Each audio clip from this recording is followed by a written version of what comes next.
नमस्कार साथियों, स्वागत है आपका एके कैंपस पे। दोस्तों अभी हमने कछावा राजवंश में जयसिंह द्वितीय को कंप्लीट किया था। अब दोस्तों आते हैं जयसिंह द्वितीय के बेटों पे। उसका बेटा एक तो है ईश्वरी सिंह और दूसरा है माधो सिंह। अब दोस्तों देबारी समझौते के अंदर एक बात हुई थी, मैंने आपको बताया था कि जगत सिंह द्वितीय की पुत्री चांद कंवर, इसका विवाह हुआ था जयसिंह। अब जयसिंह और चांद कंवर का जो पुत्र होगा वो बनेगा आमेर का शासक। लेकिन हुआ क्या, जयसिंह ने अपने दूसरे बेटे ईश्वरी सिंह को जयपुर की राजगद्दी सौंप दी। इसलिए माधो सिंह जो था, माधो सिंह जयसिंह और चांद कंवर का पुत्र था, ये गया भड़क। इसलिए जयसिंह के द्वारा बनाए गए आमेर के शासक और माधो सिंह के मध्य क्या होता है, उत्तराधिकार को लेकर युद्ध। अब जो यह राजमहल का युद्ध है, यह क्या है कि आमेर की गद्दी या जयपुर की गद्दी को लेके दो पुत्रों के मध्य का युद्ध था, जिसके अंदर ईश्वरी सिंह को तो समर्थन मिलता है सूरजमल जाट, जो भरतपुर के शासक थे सूरजमल जाट उनका, और उनके साथ में होते हैं मराठा और मुगल। अब मराठा मैंने आपको बताया था कि भाड़े के सैनिक होते हैं, जो ज़्यादा पैसा देगा उसके साथ वो क्या है, खड़े हो जाते थे। और मुगलों का बादशाह जो था वो किसके साथ था, ईश्वरी सिंह के साथ में। और माधो सिंह के साथ में थे मेवाड़ के जगत सिंह द्वितीय।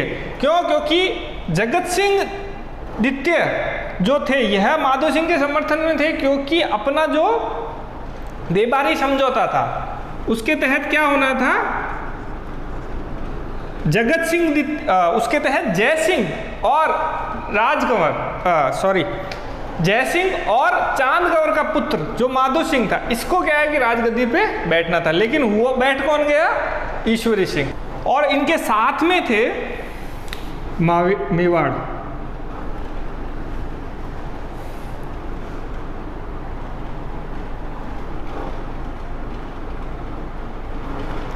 इनके साथ में दोस्तों थे उम्मेद सिंह जो बूंदी से आया था, और दुर्जन साल जो था ये आया था कोटा से। ये कहाँ से आया था, उम्मेद सिंह आया था बूंदी से, दुर्जन साल आया था कोटा से। अब दोस्तों ईश्वरी सिंह के साथ एक तो मराठा थे, दूसरे मुगलों का समर्थन था। तो यह युद्ध जो होता है यह 1 मार्च 1747 में होता है। इसमें विजय कौन होता है, ईश्वरी सिंह।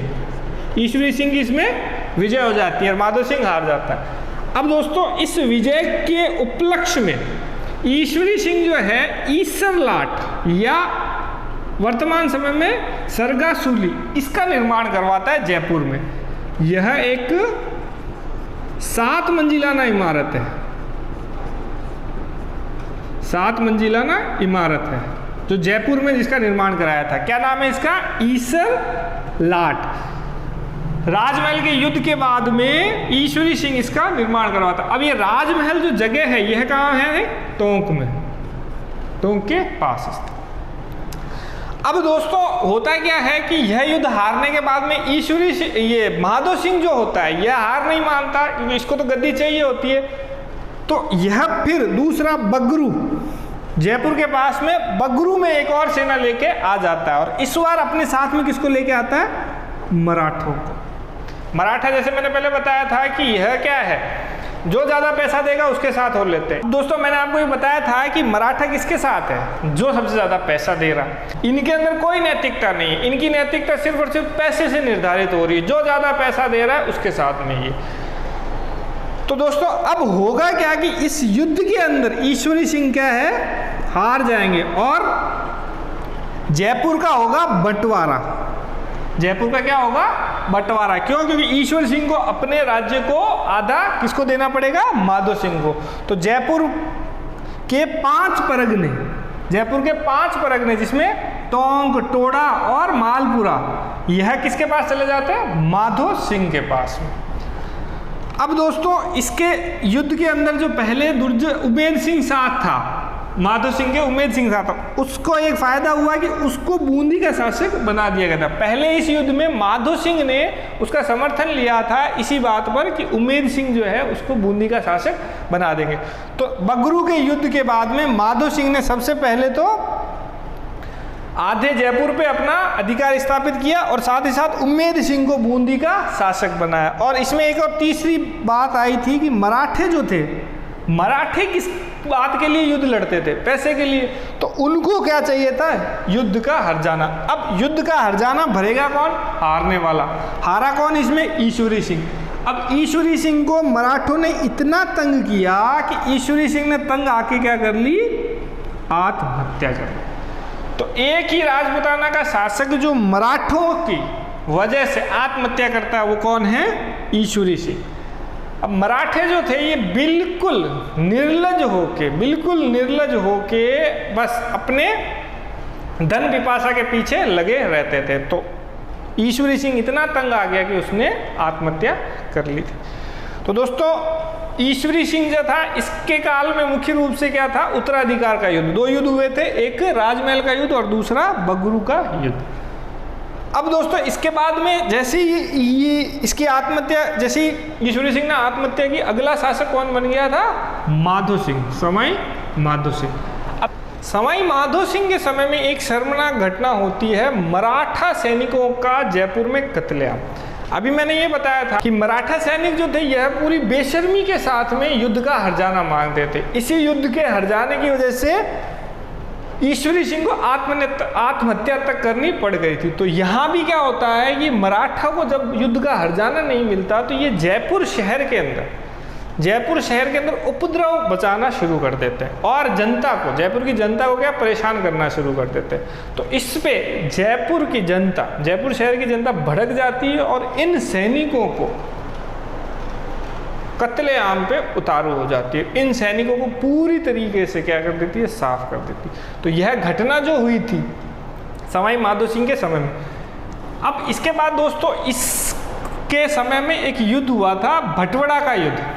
अब यह युद्ध जो हुआ था ये माधो सिंह और कोटा के शासक शत्रुसाल के मध्य हुआ था। अब दोस्तों हुआ क्या था कि माधो सिंह ने जाटों को दबाया, जाटों के विद्रोह को दबाया। मुगल बादशाह ने माधो सिंह की मदद मांगी थी ताकि जाटों के विद्रोह को वो नियंत्रित कर सके। अब इस बात से जब माधो सिंह ने जब जाटों को विद्रोह को समाप्त कर दिया था तो माधो सिंह से प्रसन्न होके मुगल बादशाह इनको क्या देते हैं? रणथंबोर का किला।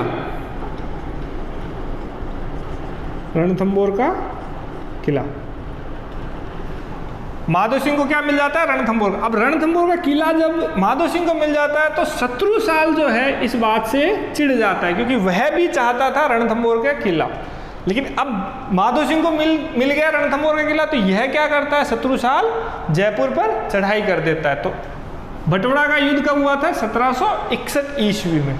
अब इस युद्ध में शत्रुसाल या कोटा का सेना नायक कौन था? जालिम सिंह। अब यह युद्ध था, इसमें विजय किसकी हुई? जालिम सिंह की। इसकी विजय हुई और माधो सिंह हार गया।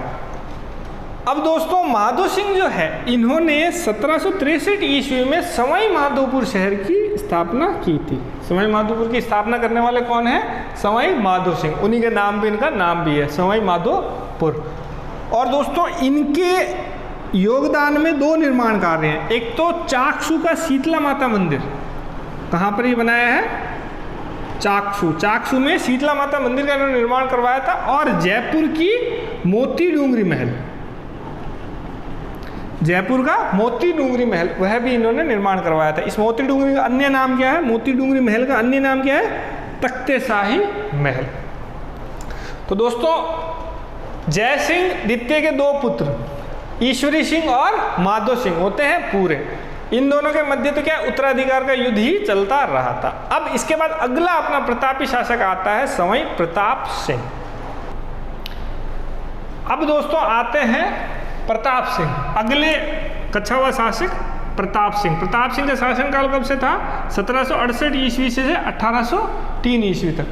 अब दोस्तों इनके समय जो प्रमुख 3 युद्ध हुए थे, जैसा भी मैंने पहले बताया था कि मराठाओं ने राजपुताना की राजनीति में बुरी तरीके से अपनी अराजकता फैला रखी थी। तो यह क्या है? लगातार किसी न किसी शासक से युद्धों में उलझे रहते थे। अब इनके साथ में भी, प्रताप सिंह के साथ में भी 3 बार युद्ध किया था मराठाओं ने। उन्हें देखते हैं। सबसे पहले युद्ध हुआ था तुंगा का युद्ध। तुंगा का युद्ध हुआ था 1787 ईस्वी में। यह युद्ध हुआ दोस्तों जयपुर के पास।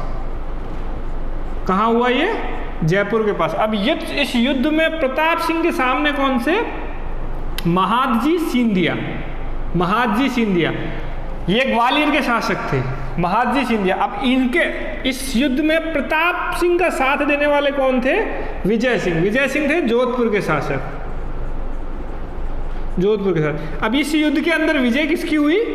प्रताप सिंह की विजय हुई और महत जी क्या हो गए? हार गए। अब फिर वही धन पिपासा, फिर युद्ध, अगला युद्ध, फिर 2 साल बाद 1789 में एक और युद्ध होता है, पाटन का युद्ध। पाटन का युद्ध होता है दोस्तों अजमेर के पास। पाटन कहाँ पर है? अजमेर के पास। अब इस युद्ध में प्रताप सिंह का सामना होता है डी बोई से। प्रताप सिंह का सामना किससे होता है? डी बोई। डी बोई वही मराठा सेना नायक,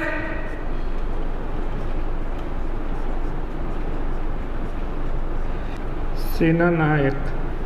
अब दोस्तों यह डी बोई जो था ये भारतीय नहीं था, यह कहाँ से आया था? फ्रांस से आया था। तो यह क्या था? फ्रांसीसी। फ्रांसीसी। तो ऐसा सवाल पूछ लिया जाता है कि मराठाओं की तरफ से फ्रांस से आए हुए सेना नायक कौन थे? डी बोई। या युद्ध पूछ लिया जाता है पाटन के युद्ध में कौन कौन शामिल थे? तो एक तरफ तो कौन से? प्रताप सिंह, और दूसरी तरफ कौन से? डी बोई। डी बोई मराठाओं के फ्रांसीसी सेना नायक। अब दोस्तों 18वीं शताब्दी के अंदर मराठा जो थे, मराठा शक्ति अपने चरम पे थी। तो उस समय कई विदेशी भी इनकी सेना के अंदर शामिल हो चुके थे और अंग्रेज भी क्या है अपनी साम्राज्य स्थापित करने में लगे हुए थे। वह 1764 ईस्वी में बंगाल पे कब्जा कर लेते हैं। उसके बाद क्या होता है दोस्तों? विदेशियों का भारत की राजनीति में, भारत के इतिहास में विदेशियों का बहुत ज़्यादा हस्तक्षेप हो जाता है। उसी के अंदर ये डी बोई भी जो है वो सेना नायक बन जाते हैं मराठाओं के।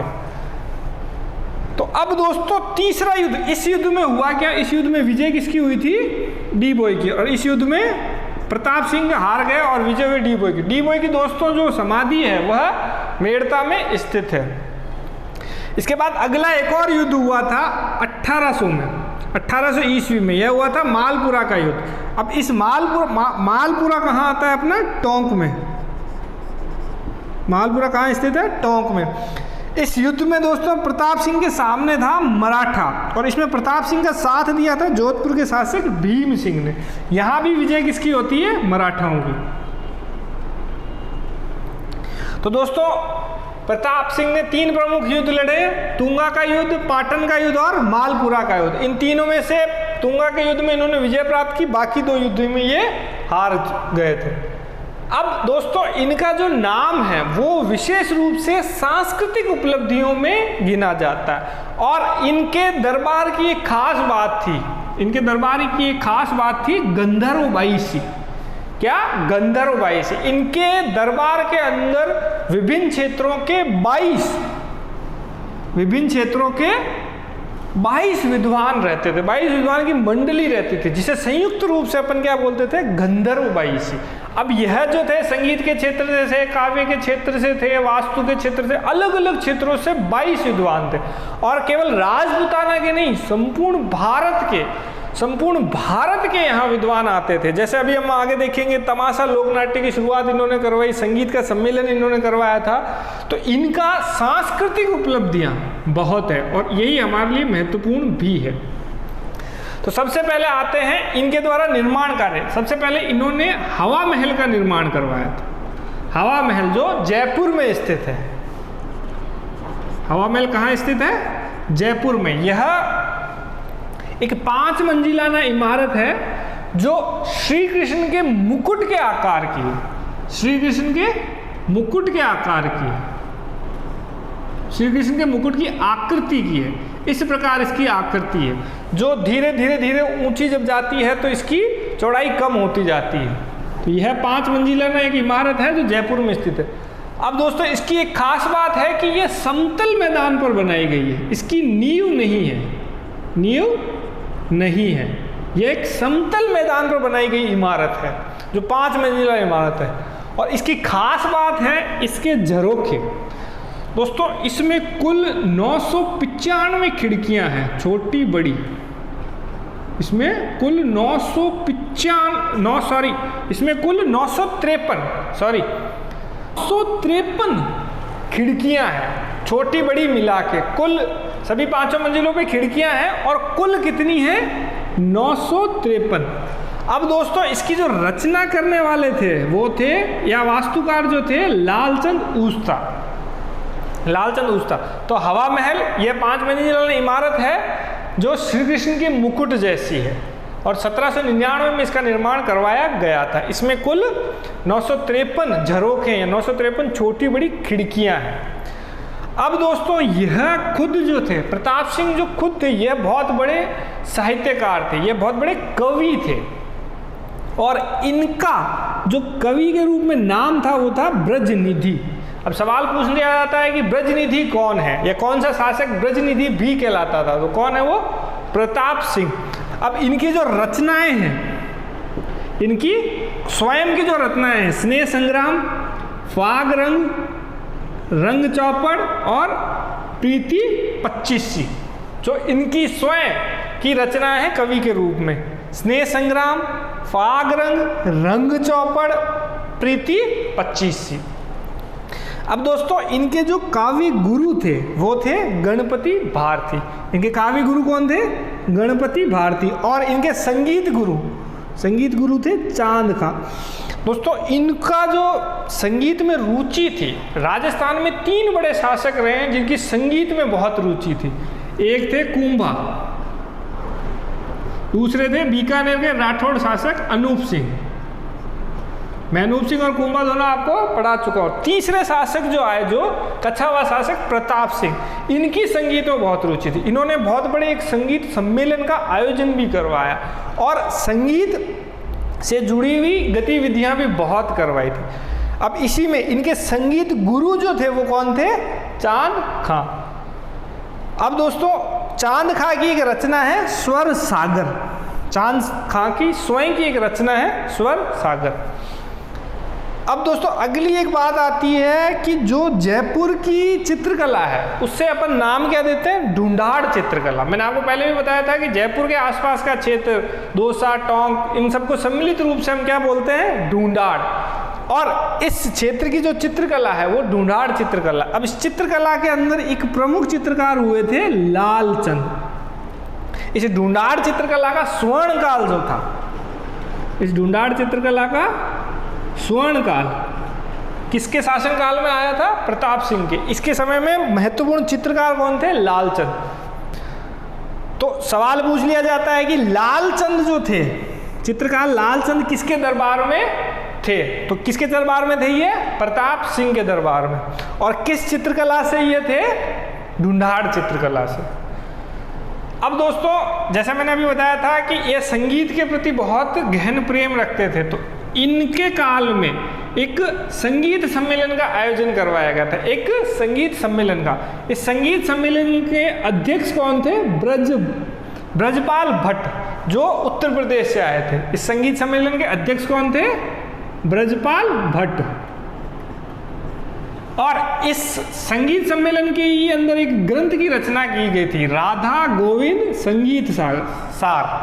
राधा गोविंद संगीत सार एक सम्मेलन, संगीत सम्मेलन का आयोजन करवाया गया था प्रताप सिंह के द्वारा। और इसकी अध्यक्षता किसने की थी?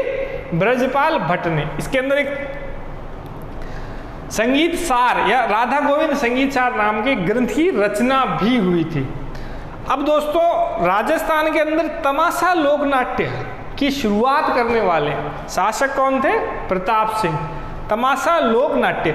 अब ये तमाशा लोकनाट्य जो था, यह लोकनाट्य का एक प्रकार है जिसके अंदर सामाजिक मुद्दों पे लोक नाटक प्रस्तुत किए जाते हैं। और इसको राजस्थान में प्रारंभ करने वाले थे बंशीधर भट्ट। बंशीधर भट्ट जो थे यह महाराष्ट्र के थे। यह कहाँ के थे? महाराष्ट्र के। अब बंशीधर भट्ट को महाराष्ट्र से राजस्थान में कौन लेके आए थे? प्रताप सिंह। और दोस्तों साथ में महत्वपूर्ण बात यही थी कि यह गंधर्व वायसी, इनके दरबार में जितने भी विद्वान थे जो अलग अलग क्षेत्रों से थे, वो सम्मिलित रूप से क्या कहलाते थे? गंधर्व वायसी। तो यह भी ध्यान रखना है, गंधर्व वायसी। गंधर्व वायसी किसके दरबार में उपस्थित थे, या किस वंश के दरबार में उपस्थित थे, ऐसे सवाल पूछ लिए जाते हैं।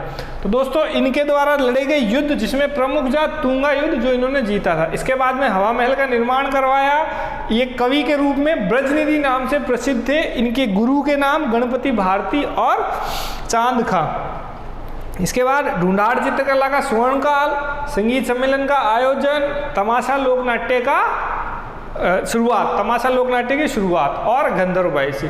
अब दोस्तों इनके बाद में अगला शासक आता है अपना जगत सिंह द्वितीय।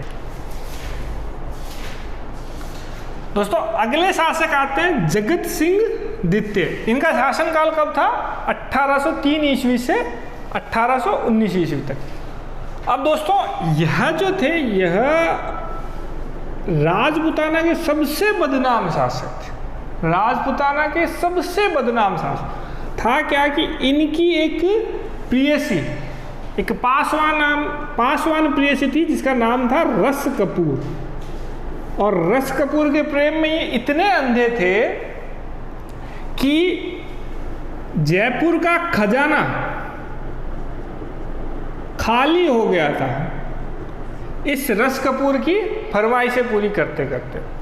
इतना ही नहीं, खजाना तो खाली हुआ ही सही, यह जो एडमिनिस्ट्रेशन के डिसीजंस होते थे, या फिर कह सकते हैं जो प्रशासन की जो नियुक्तियां और होती थी, प्रशासन के जो निर्णय होते थे, उसमें भी बहुत ज़्यादा यह हस्तक्षेप करती थी। और अपने जगत सिंह कभी कुछ कहते नहीं थे। तो कछावा राजवंश या राजपूताना का सबसे बदनाम शासक कौन? जगत सिंह द्वितीय। किसके कारण? रस कपूर के कारण। अब दोस्तों इनके काल में एक युद्ध हुआ था, गिंगोली का युद्ध। इनके काल में एक युद्ध हुआ था, गिंगोली का युद्ध, 1807 ईस्वी में। अब दोस्तों मैंने जब आपको मेवाड़ राजवंश पढ़ाया था तब भीम सिंह पढ़ाया था। भीम सिंह के अंदर भी यह गिंगोली का युद्ध के बारे में बताया था। मैंने ये बताया था कि भीम सिंह जो थे, भीम सिंह की एक पुत्री थी कृष्णा कुमारी, ठीक है। भीम सिंह की पुत्री थी कृष्णा कुमारी की सगाई होती है मारवाड़ के भीम सिंह से, मारवाड़ के भीम सिंह से। लेकिन दोस्तों क्या होता है, भीम सिंह की असमय ही मृत्यु हो जाती है। तो क्या होता है, भीम सिंह जो मेवाड़ के हैं, मेवाड़ के भीम सिंह कृष्णा कुमारी के सगाई किसके साथ कर देते हैं? जगत सिंह द्वितीय के साथ में। जगत सिंह द्वितीय के साथ में। लेकिन इस बात से आहत कौन होता है? भीम सिंह का छोटा भाई मान सिंह। भीम सिंह का छोटा भाई मान सिंह, जो भीम सिंह के बाद शासक बनता है। अब वो क्या है, कृष्णा कुमारी से विवाह करने के लिए तैयार हो जाता है और वो भीम सिंह से कहता है कि कृष्णा कुमारी का विवाह आप मुझसे करा दो। आप इस प्रकार मारवाड़ की बेइज्जती नहीं कर सकते या मारवाड़ के साथ में यह काम नहीं कर सकते। तो भीम सिंह क्या है, भीम सिंह उलझ जाते हैं। अब यह बात पहुंचती है जगत सिंह के पास। अब जगत सिंह एक बार कृष्णा कुमारी का शगुन ले लेता है तो यह भी क्या है, अड़ जाता है। यह भी क्या बोलता है कि मैं तो इसी से विवाह करूंगा। तो इस बात को लेकर दोनों के मध्य युद्ध होता है, गिंगोली का युद्ध। दोस्तों ये गिंगोली का युद्ध है, गिंगोली का युद्ध, जिसके अंदर अंत में विजय किसकी होती है? जगत सिंह की। और भी मान सिंह क्या है, हार जाता है। अब दोस्तों इस युद्ध के बाद में एक महत्वपूर्ण चीज आती है। 1818 ईस्वी में जगत सिंह द्वितीय जो है वो ईस्ट इंडिया कंपनी से संधि कर लेता है। और ईस्ट इंडिया कंपनी से संधि करते ही अपने राजपाट की सारी जिम्मेदारी किसके हाथों में डाल देता है? अंग्रेजों के हाथों में। अब जब ये दोस्तों संधि होती है तो अंग्रेज क्या करते हैं, अंग्रेज या कंपनी क्या करती थी, अपना एक प्रतिनिधि राजा के दरबार में भेज देती थी, जिसे हम बोलते थे पॉलिटिकल एजेंट। जिसे हम क्या बोलते थे? Political agent. अब पॉलिटिकल एजेंट की मदद से शासक जो है अपना राजपाट चलाता था। हालांकि कहा यह जाता था कि ये पॉलिटिकल एजेंट कभी भी राजपाट के कार्य में हस्तक्षेप नहीं करेगा, कभी भी हस्तक्षेप नहीं करेगा, लेकिन यह पूरी तरीके से क्या है, राजपाट के कार्यों का निर्धारण करने लग जाता। अब राम सिंह के बाद में अगला शासक जो हुए वो महत्वपूर्ण शासक हुए। अब जगत सिंह के बाद में अगले महत्वपूर्ण शासक जो हुए वो हुए राम सिंह द्वितीय। इनका शासनकाल 1835 से 1880। अब यह बहुत ही छोटी उम्र के अंदर शासक बन जाते हैं। तो अंग्रेजी कंपनी, ईस्ट इंडिया कंपनी इनके लिए एक संरक्षक की नियुक्ति करती है। ये संरक्षक होता कौन है? इनके द्वारा नियुक्त किया गया पॉलिटिकल एजेंट। इसका नाम क्या है? John Ludlow. नाम क्या है जिसका? John Ludlow. ये कौन है? Political agent. जो ईस्ट इंडिया कंपनी के संधि के बाद में एक पॉलिटिकल एजेंट की नियुक्ति होती थी, तो जयपुर का पॉलिटिकल एजेंट कौन था? John Ludlow. अब जॉन लुडलो के नेतृत्व में ही या जॉन लुडलो के संरक्षण में ही राम सिंह क्या अपना राजपाट चलाते हैं। अब इनके काल में जॉन लुडलो ने क्या किया कि जो कुरीतियां थी उनको पूरी तरीके से रोक दिया, जैसे सती प्रथा, समाधि प्रथा, कन्यावध और मानव व्यापार। इन कुरीतियों को क्या पूरी तरीके से रोक लगा दी। हमने इससे पहले एक शासक पढ़े थे जयसिंह द्वितीय, जिन्होंने इन कुरीतियों को नियंत्रण करने का प्रयास किया था, जैसे बाल विवाह था, सती प्रथा थी। लेकिन यहाँ पे जॉन लुडलो पूरी तरीके से रोक लगा देते। अब दोस्तों जो 1857 की क्रांति हुई थी, इसमें बढ़ चढ़ के राम सिंह ने अंग्रेजों का साथ दिया था, इसीलिए इनको एक सम्मान दिया गया, सितार ए हिंद। सितार ए हिंद की उपाधि दी गई थी किसको? राम सिंह द्वितीय को। अब दोस्तों इनकी कला के क्षेत्र में जो उपलब्धियां हैं वो बहुत महत्वपूर्ण है। दोस्तों राजनीतिक स्तर पर जो भी शासक है उनके जो प्रमुख युद्ध है वो हम पहले ही पढ़ चुके हैं। ये जो अंतिम बाद के शासक है इनमें सबसे महत्वपूर्ण जो है कला के क्षेत्र में कार्य ही है। इससे पहले हमने प्रताप सिंह देखे, तो प्रताप सिंह के अंदर गंधर्वबाई सी, उनकी रचनाएं, हवा महल वो महत्वपूर्ण थे। और यहाँ भी इनके द्वारा जो सांस्कृतिक कार्य करवाए गए, सबसे पहले 1857 में इन्होंने मदरसा-ए-हुनरी की स्थापना की। मदरसा-ए-हुनरी एक संस्था थी जिसके अंदर अलग अलग कलाओं से जुड़े हुए कार्य किए जाते थे और कला के विकास के लिए प्रयास किए जाते थे। वर्तमान समय में ये राजस्थान में स्थित है, लेकिन इसका नाम आज क्या है? Rajasthan school of arts and crafts. वर्तमान समय में ये जयपुर में ही स्थित है और इसका नाम क्या है? Rajasthan school of arts and crafts. इसके बाद दोस्तों 1866 ईस्वी के अंदर एक कन्या विद्यालय की स्थापना की गई। अब राजस्थान की राजपूताना की पहली रियासत थी जिसमें कन्या विद्यालय की स्थापना की गई थी। अब ये कन्या विद्यालय की स्थापना की किसने थी? कांति चंद्र मुखर्जी ने। तो सवाल इसमें क्या बन सकता है कि कन्या विद्यालय की स्थापना करने वाला पहला राजवंश या कन्या विद्यालय की स्थापना करने वाला शासक या वर्ष पूछ सकता है। तो वर्ष कौन सा? 1866। शासक कौन है? राम सिंह। और कहाँ की गई थी? जयपुर में। कहाँ की गई थी? जयपुर में। सहयोग किसका था? कांति चंद्र मुखर्जी का। इसके बाद दोस्तों इन्होंने एक महाराजा कॉलेज और संस्कृत कॉलेज की स्थापना भी करवाई थी जयपुर में ही। और सबसे बड़ी बात, जो जयपुर के साथ में गुलाबी रंग का जुड़ाव हुआ या जयपुर जो पिंक सिटी कहलाता है, वो किसका योगदान है? राम सिंह द्वितीय का। दोस्तों 1876 ईस्वी में वेल्स के प्रिंस एल्बर्ट भारत की यात्रा पे आए थे। वेल्स के प्रिंस एल्बर्ट भारत की यात्रा पे। तो जब वो भारत की यात्रा पे आए थे तब क्या है कि राम सिंह ने अपने शहर जयपुर को सजाने के लिए क्या किया कि सारी बिल्डिंगों पर गुलाबी रंग की पुताई करवा दी या सभी बिल्डिंगों को गुलाबी रंग से रंगवा दिया। इसीलिए जो जयपुर है इसे पिंक सिटी के नाम से फिर जाने लगा, पिंक सिटी। तो जयपुर को पिंक सिटी बनाने वाला शासक कौन था? राम सिंह द्वितीय। अब कौन आया था उस समय? Prince Albert. अब प्रिंस एल्बर्ट जब जयपुर आया था तो जयपुर के अंदर एक इनके लिए हॉल का निर्माण किया गया था जिसका नाम क्या है? Albert hall. इसका नाम क्या है? Albert hall. एल्बर्ट हॉल आज जो है एक म्यूजियम के रूप में जाना जाता है, आज इसको म्यूजियम के रूप में परिवर्तित कर दिया गया है। अब इसी एल्बर्ट हॉल के बाहर एक बहुत बड़े बाग का निर्माण करवाया गया जिसे रामनिवास बाग नाम दिया गया। ये रामनिवास बाग का निर्माण किसने करवाया था? राम सिंह द्वितीय ने। अब दोस्तों जयपुर की जो ब्लू पॉटरी है, जयपुर की जो ब्लू पॉटरी, इसको लोकप्रियता दिलाने वाला शासक कौन है? राम सिंह द्वितीय। इस ब्लू पॉटरी को लाहौर से लाने वाला जय सिंह था, लेकिन लोकप्रियता दिलाने वाला कौन है? राम सिंह द्वितीय। यह जो ब्लू पॉटरी है ये लाहौर से लाई गई कला थी। इस ब्लू पॉटरी को मीनाकारी भी कहते हैं, ब्लू पॉटरी को मीनाकारी भी कहते हैं। तो दोस्तों यह तो हुए अपने जगत सिंह द्वितीय, राम सिंह द्वितीय। अब एक और है माधो सिंह द्वितीय।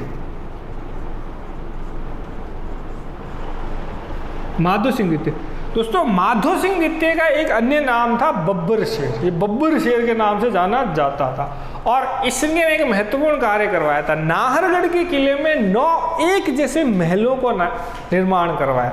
नाहरगढ़ का किला, अभी हमने थोड़ी देर पहले देखा था कि जयसिंह द्वितीय ने नाहरगढ़ किले का पुनर्निर्माण करवाया था जो जयपुर का पहरेदार किला कहलाता था। उसी किले के अंदर 9 एक जैसे महलों का निर्माण करवाने वाला शासक कौन है? माधो सिंह। अब हुआ क्या था, इसकी 9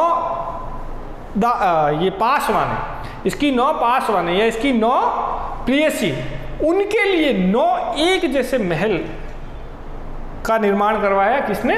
माधो सिंह द्वितीय। अब इनके काल में एक महत्वपूर्ण घटना हुई थी 1904 में। राजपुताना के अंदर डाक व्यवस्था की शुरुआत की गई थी।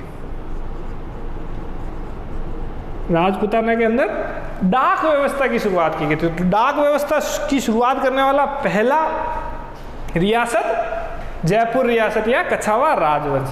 तो इसमें दोस्तों एक महत्वपूर्ण बात यह आई थी कि 1866 ईस्वी में कन्या विद्यालय की स्थापना किस राजवंश में हुई थी? कछावा राजवंश में। या कहाँ हुई थी? जयपुर में। और साथ ही साथ डाक व्यवस्था की शुरुआत कहाँ हुई थी? जयपुर में। तो दोस्तों इसी के साथ में अपना कछावा राजवंश होता है पूरा। यहाँ पर दोस्तों अपना मध्यकाल जो है वह भी होता है पूरा। मध्यकाल में हमने जो प्रमुख राजवंश है वह देखे थे। सबसे पहले हमने देखा गुर्जर प्रतिहार राजवंश, उसके बाद हमने देखा चौहान राजवंश, फिर हमने मेवाड़ राजवंश, गुहिल राजवंश और सिसोदिया राजवंश देखे, फिर हमने राठौड़ों को देखा, उसके बाद हमने देखा कच्छावाओं को। तो मध्यकाल के अंदर जो महत्वपूर्ण राजवंश है वो होते हैं पूरे। अब दोस्तों अपने आएंगे सबसे महत्वपूर्ण आधुनिक राजस्थान पे। आधुनिक राजस्थान वो भाग है जहां सबसे अधिक सवाल पूछे जाते हैं। इन राजवंशों के अंदर मैंने पहले भी आपको बताया था कि जो सबसे प्रमुख है वह है मेवाड़ का राजवंश, और उससे पहले का जो प्राचीन राजस्थान है जिसमें मुख्य रूप से हमारी प्राचीन सभ्यताएं थी। तो प्राचीन सभ्यताएं, इसके बाद मेवाड़ का राजवंश, अब आएगा आधुनिक राजवंश। इसके अंदर बहुत कम टॉपिक है लेकिन वो सारे के सारे बहुत महत्वपूर्ण है। तो दोस्तों इस वीडियो में इतना ही। आपको कोई समस्या होती है तो हमसे संपर्क करें। आपका बहुत बहुत धन्यवाद।